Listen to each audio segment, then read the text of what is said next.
The rain-slicked asphalt blurred into a gray streak under my tires as I floored the accelerator. The engine's roar drowning out the echo of the final buzzer that had just shattered my world. Sweat still clung to my skin like a bad memory, mixing with the metallic tang of defeat from the court where I'd choked. Missed the game-winning shot in front of 20,000 screaming fans. "You're done, Alex?" Coach's voice had hissed in my ear as the locker room emptied, his words slicing deeper than any opponent's elbow. But it was the ghost of his face in the crowd, hidden in the shadows of the bleachers, that propelled me out of that arena and into the storm-lashed streets of Seattle, chasing oblivion one reckless mile at a time. I didn't see the taillights until it was too late. Red and mocking, flickering like a warning from the universe itself, stalled on the shoulder of I-5 just north of the city. My heart slammed against my ribs as I swerved, tires screeching in protest, and that's when I recognized the car. A beat-up silver Jeep Wrangler, mud-caked from too many off-road detours, belonging to none other than Jordan Hale. The golden boy who'd stolen my spot in the starting lineup, my scholarship dreams, and, God help me, the part of my soul I'd buried deepest. He was leaning against the hood, soaked to the bone, phone pressed to his ear. His broad shoulders hunched in frustration under a drenched team jacket that screamed victor, while I screamed loser inside. I slammed on the brakes, my old Ford pickup fishtailing to a stop 10 feet behind him. Part of me, the smart part, screamed to keep driving, to let the rain wash away the sight of him, because Jordan wasn't just my rival on the hardwood. He was the guy who'd looked at me once, in the dim glow of a post-practice sauna, with eyes that said he saw me, really saw me, before turning away like I was nothing. But the storm howled louder than my pride, and as lightning cracked the sky, I killed the engine and stepped out, the downpour hitting me like 1,000 tiny accusations. "Need a hand, Hale?" I called over the thunder, my voice steady despite the knot twisting in my gut. He lowered the phone, his green eyes narrowing through the sheets of rain, surprise flickering across his chiseled face before it hardened into that trademark smirk. The one that had taunted me through every crossover dribble and fast break. Water streamed down his jaw, tracing paths over the faint scar on his cheek from a high school brawl he'd never talk about, and for a split second, I hated how even drenched and defeated, he looked like he belonged on a billboard, not stranded like the rest of us mortals. "Alex Rivera? What the hell are you doing out here?" His tone was laced with suspicion, but there was an edge to it, something raw that mirrored the ache in my chest. He pocketed the phone, glancing at his Jeep's hissing radiator like it had personally betrayed him. "Same as you, I guess, running from the wreckage." I shoved my hands into my jacket pockets, the cold seeping through, but it was nothing compared to the chill of standing this close to him after everything. The championship game replayed in my mind. His effortless layup that sealed our loss, the way the crowd had chanted his name while mine faded into the booze. We'd been recruits together at the University of Washington, two kids from rainy corners of the Pacific Northwest with hoops in our blood, me from Tacoma's gritty streets, him from Spokane's wide-open fields. But somewhere along the line, he'd eclipsed me, stealing starts, scouts' attention, and that one stolen night last summer when we'd crossed a line neither of us acknowledged. "Tow truck on the way?"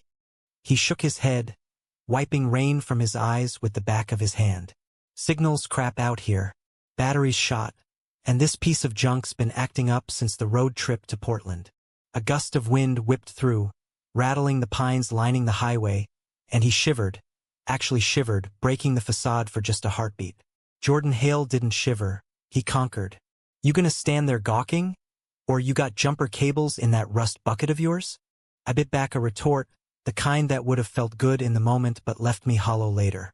Instead, I nodded toward my truck. "Pop the hood. Might as well get you sorted before the next flash flood hits." We worked in tense silence, the rain drumming on metal like impatient fingers, our shoulders brushing once, twice, sending sparks I pretended were static. As I clamped the cables, the memory flooded back unbidden. That August night at the team cabin retreat, bonfire crackling under a star-pricked sky, the taste of cheap beer on his lips when he pulled me into the shadows, whispering, "This doesn't change anything on the court," before vanishing into the woods like a ghost. It had changed everything for me, carving a secret hollow where hope and hurt tangled like roots. The Jeep sputtered to life with a reluctant growl, headlights cutting through the gloom like accusatory beams. Jordan slammed the hood, turning to me with an expression I couldn't read. Gratitude laced with wariness? Maybe, or just the exhaustion of a guy who'd carried his team to victory only hours ago. Oh, you won, Rivera. Didn't peg you for the Good Samaritan type after. You know. His voice dropped on the last words, the rain filling the pause like it knew our history better than we did. After you buried me on national TV? I forced a laugh, but it came out brittle, echoing the crack in my voice from the post-game interview where I'd mumbled platitudes about team effort, while my dreams bled out on the floor. The loss wasn't just a game. It was the end of my pro scout's interest, the whisper of washed up at 22, already slithering through coaching whispers. Don't sweat it. Just paying it forward or whatever hallmark bullshit they feed us in team meetings. He studied me then, really looked, the way he had that night by the fire, piercing like he could see the boy I'd hidden under layers of bravado and ball-handling drills. That shot you missed. It wasn't on you, Alex. Defense swarmed like locusts. I know what it's like to carry that weight. His hand hovered near my arm, almost touching, before dropping away. The air between us thickened, charged with unsaid things. The rivalry that had simmered since freshman orientation. The attraction we'd both denied in locker room glances and late-night texts that veered too close to confession.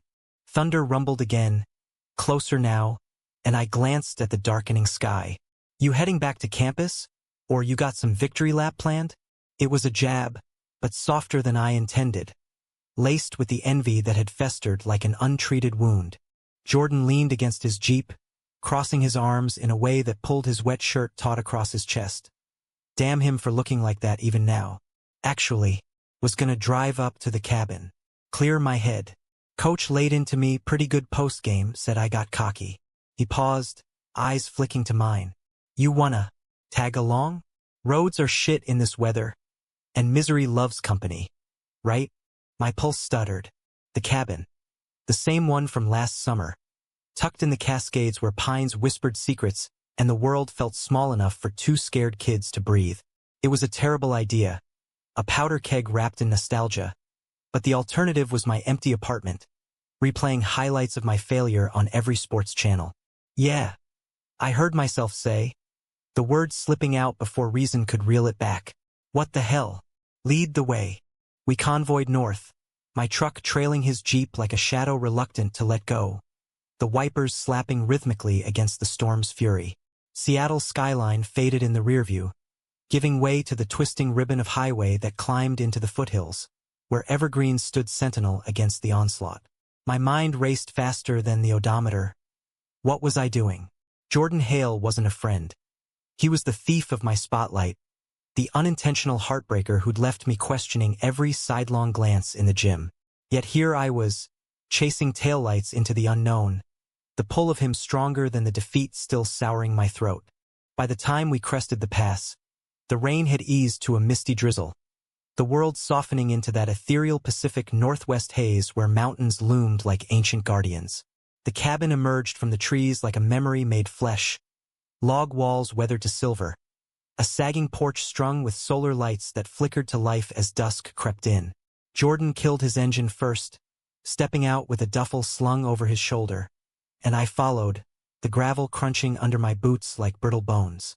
Home sweet exile, he quipped, unlocking the door with a key hidden under a loose board, a habit from our shared retreats. Inside, the air smelled of pine resin and faint wood smoke, the single room dominated by a stone fireplace, a worn leather couch, and a kitchenette cluttered with relics of past teams. Faded championship banners, a basketball scuffed from too many one-on-one grudge matches. He dropped his bag, firing up the gas logs with a click, the orange glow chasing shadows from the corners. Beer? Or you still on that hydration is key kick coach preaches? I shrugged off my jacket, hanging it by the door, the warmth seeping into my bones like an unwelcome comfort. Beer. Make it two. Tonight, I'm off the clock. We clinked bottles on the coffee table, the sound sharp in the quiet, and settled onto the couch, close enough that our knees brushed, far enough to pretend it was accidental. The fire crackled, casting dancing light across his face, highlighting the tension in his jaw. the way his fingers tapped the bottle like he was dribbling invisible tension away. So, he started, staring into the flames. That drive. You weren't just joyriding after the game, were you? Looked like you were outrunning demons. I took a long pull from the bottle, the cold bitterness grounding me. Honesty felt dangerous here, in this cocoon of what-ifs, but the words tumbled out anyway. Felt like the world ended back there. Scouts were there, NBA pipeline stuff, and I blew it. One shot, Jordan. That's all it took to turn me from prospect to has-been. My voice cracked on the last word, and I hated it, hated the vulnerability creeping in like fog through the cracks. You wouldn't get it. You never miss. He set his beer down, turning to face me fully, his eyes stormy in the firelight. Bullshit. I miss plenty. Every time I step on that court, it's like walking a tightrope over hell. Grew up with my dad breathing down my neck. Be the man, Jordan, or you're nothing. And hoops was the only way out of Spokane's dead-end trap. But winning, it doesn't fill the holes, Alex. It just digs them deeper. His confession hung there, raw and unfiltered, and for the first time, I saw the fractures in his armor, the pressure that made his swagger a shield. The space between us shrank as we talked, the conversation weaving from game breakdowns to childhood scars, the beer loosening tongues and guards. He admitted the cockiness coach called out was a front, born from fear of fading into obscurity like his older brother, who'd washed out of junior college on booze and bad choices. I shared the weight of my mom's hospital bills piling up in Tacoma, how every swish of the net was a prayer for her next chemo round. Hours blurred, the fire dying to embers, and when our hands brushed reaching for the last bottle, neither pulled away. Remember last summer? He murmured, his breath warm against my ear, the question a spark to dry tinder. The air thickened, charged with the electricity of unspoken wants. Like I'd forget. My heart thundered, louder than any crowd. His fingers traced my knuckles, tentative, then sure, and I leaned in, our lips meeting in a kiss that tasted of rain and regret. Soft at first, then urgent, like we'd both been starving for this since the moment we met. It wasn't fireworks. It was a dam breaking, years of rivalry dissolving into something tender and terrifying. We broke apart gasping, foreheads pressed together, the cabin's silence amplifying our ragged breaths. But as the night deepened, doubt crept in like the chill from the cooling floorboards. Was this real, or just two lonely guys grasping at straws in the aftermath of chaos? Jordan pulled me closer, his arms a fortress against the world, and for the first time in months, sleep came easy. Wrapped in the scent of him, the steady rise and fall of his chest a lullaby I never knew I needed. Morning light filtered through the cabin's fogged windows like a hesitant intruder, painting the room in soft golds and grays that made the night feel like a dream I wasn't ready to wake from. I stirred, Jordan's arms still draped heavy across my waist, his face buried in the crook of my neck, breath warm and even. Panic flickered at the edges. What the hell had we done? But it was drowned by the quiet wonder of it all. His lashes fanned dark against his skin, the faint stubble shadowing his jaw, the way his body fit against mine like a puzzle piece I'd long suspected was missing. For a guy who'd spent his life blocking out emotions harder than a charging defender, this felt dangerously like home. He woke slowly, green eyes blinking open to meet mine, a lazy smile curving his lips that hit me square in the chest. Morning, Rivera. You snore like a freight train. His voice was rough with sleep, teasing, but his hand lingered on my hip, thumb tracing lazy circles that sent heat pooling low. Liar. That's your post-victory victory roar.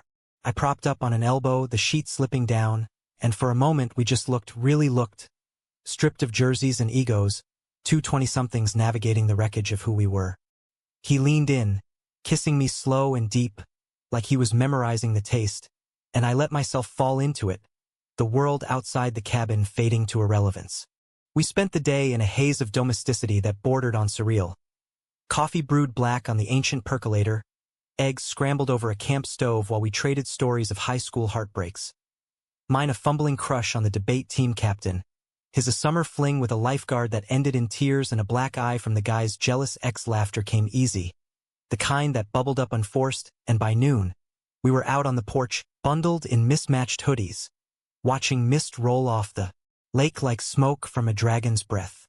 Jordan's head rested on my shoulder, his fingers laced through mine, and he murmured, "This is not just rebound shit, right? After the game and all." I squeezed his hand, the question echoing my own fears. "Nah. Feels like it's been building since that first pickup game in the rec center. You remember? You crossed me over so bad I ate gym floor." He chuckled, the vibration rumbling through me. But there was a shadow in his eyes, something unspoken that made my stomach twist. The drive back to Seattle that afternoon was charged with a new electricity. His Jeep leading, my truck close behind, windows down to let the crisp mountain air whip through. We blasted old-school hip-hop, the bass thumping like a shared heartbeat, and pulled over at a roadside diner for burgers that dripped grease and promises. Over fries, he reached across the sticky Formica table, his touch grounding. "We gotta keep this quiet, at least till the season's dust settles. Coach is old school and the team's got enough drama without. You know." He didn't say US being gay. But it hung there, the elephant in every locker room, the reason I dated girls in high school just to fit the mold. I nodded.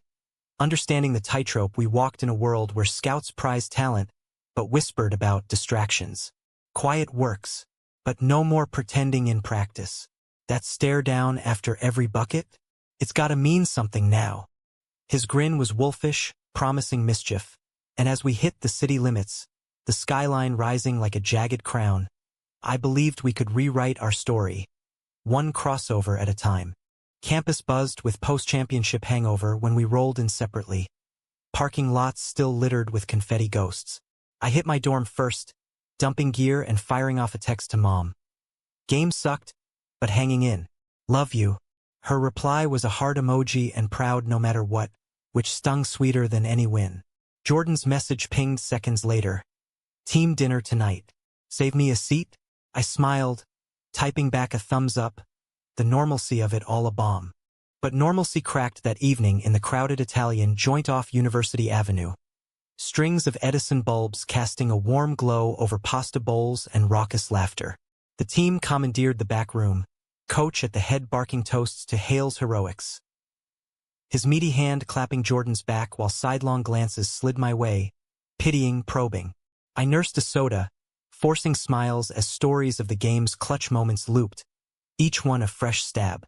Tyler, our point guard and resident gossip, leaned in during a lull, his breath beery. Heard you bailed right after the buzzer, Rivera. Choking like that, rough. But hey, there's always grad assistant gigs. The jab landed, but I shrugged it off, eyes locking on Jordan across the table. He was mid-laugh at something from the freshman, but his gaze flicked to mine, an anchor in the storm. Later, as plates cleared, he slid into the seat beside me, thigh pressing warm against mine under the tablecloth. A secret Morse code of solidarity. Ignore the noise, he whispered, his pinky hooking mine. You're better than they know. We lingered after, the group thinning, and walked back to campus under sodium streetlights, shoulders bumping in companionable rhythm. At the edge of the quad, where cherry blossoms clung stubborn to bare branches despite the chill, he pulled me into the shadows of an oak, kissing me fierce and fast. Come back to my place? Roomies at his girlfriend's. His voice was low, urgent, and I nodded, the pull irresistible. His off-campus apartment was a bachelor's chaos. Laundry piles, posters of Jordan's hoops idols curling at the edges, but it felt like sanctuary when he locked the door. We tumbled onto his bed, kisses turning exploratory, hands mapping familiar territories with new intent. The curve of his bicep from endless pull-ups, the dip of my waist where his fingers fit perfect. It was intimate, vulnerable, whispers of I've wanted this and don't stop, building to a crescendo of shared release that left us tangled, spent, staring at the ceiling fan's lazy spin. You're incredible, you know that? He said after, tracing patterns on my chest, his head pillowed on my shoulder. I believed him in that hazy afterglow, the world reduced to the beat of our hearts sinking like a perfect pick and roll. But dawn brought the first fracture. My phone buzzed at 6 a.m., a notification from the team's group chat. A leaked video clip, grainy but unmistakable, of me airballing the final shot, captioned Rivera's legacy. From hoops hope to meme material. Laughter emojis flooded in, anonymous barbs from boosters I'd never met. I deleted the app, nausea rising, but Jordan stirred, pulling me close. Fuck him. We'll train tomorrow, double sessions. Turn it around. Training became our ritual, stolen hours in the empty gym before dawn. The squeak of sneakers on polished wood our private symphony. He'd guard me relentless, pushing until sweat stung my eyes and muscles screamed, then pull me into hugs disguised as cooldowns, lips brushing my temple. You're unstoppable, Alex. Believe it. His faith was a lifeline, weaving gold through my doubts. And in those moments, rivalry felt like a relic, replaced by something deeper, love. Maybe, though the words stuck in my throat like a bad call. Weeks blurred into a rhythm. Practices where we'd steal glances over water breaks, late-night drives to the waterfront where we'd park and talk dreams. His of NBA glory for his family's sake, mine of coaching kids from neighborhoods like mine, showing them the court could be escape. We navigated the closet's edges carefully. No hand-holding on campus, but texts laced with inside jokes, a shared Spotify playlist of soulful R&B that played on loop in his Jeep. Then came the betrayal's whisper, subtle as a foul not called. It started with a scout's email to Jordan. Congrats on the championship, invites to elite camps. CC'd accidentally to the team list, my name glaringly absent. He showed it to me that night in his apartment, face tight. It's bullshit. You're every bit as good.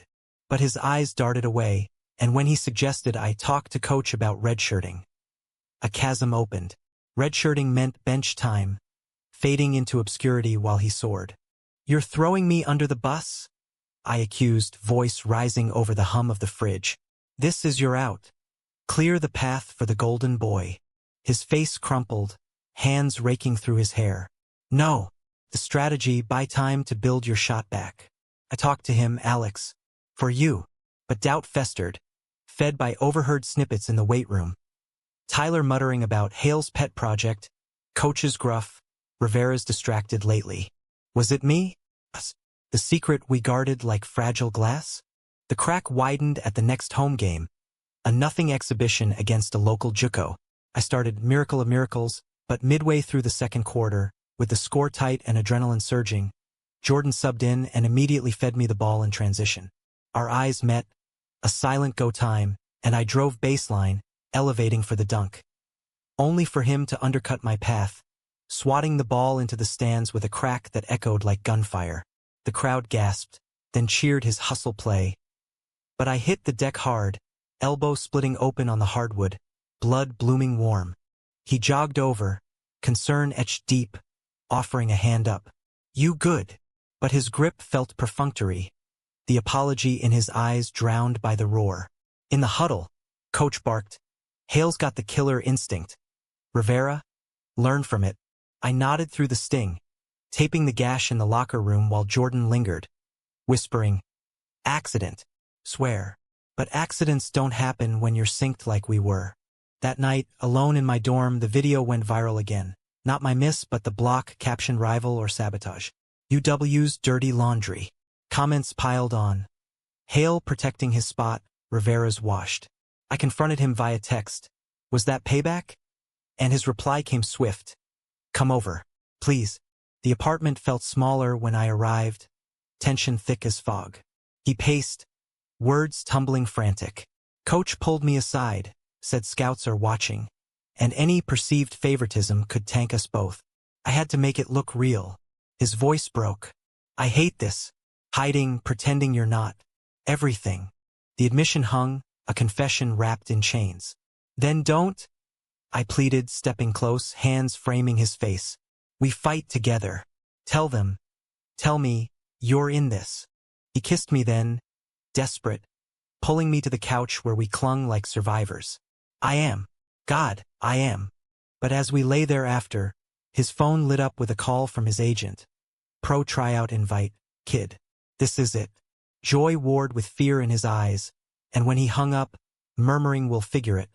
The we felt fragile, a thread stretched thin over the abyss.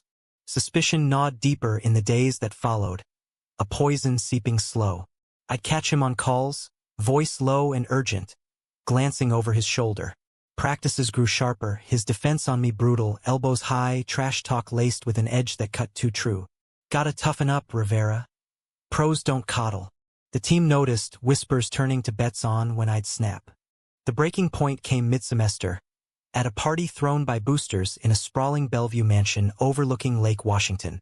Twinkling lights reflected off the water like fallen stars. Champagne flutes clinking amid schmoozing alumni. Jordan shone, charming execs with anecdotes, while I nursed a ginger ale in the shadows, the outsider in my own story. Tyler sidled up, slurring. Heard Hales angling for early draft. You? Back to slinging burgers in Tacoma? Before I could retort, Jordan appeared, arm slinging casual around Tyler's shoulders. Too casual, the bro hug a performance. Ease up, man. Alex here's got heart. But his eyes didn't meet mine, and later, on the balcony, I overheard him with a silver-haired suit. Yeah. Rivera's solid backup material. Keeps me sharp. Backup. The word echoed the block, the red shirt talk, twisting the knife. I confronted him in the driveway. Rain starting again. Fitting, Seattle's eternal underscore to our drama. Backup? Is that all I am? Your charity case to look good. My voice cracked, fists clenched at my sides. He recoiled, face paling under the porch light. No, it's spin. They ask about the team, I pump you up. You're not. Save it. I turned, storming to my truck, but he grabbed my arm, spinning me back. Alex, wait.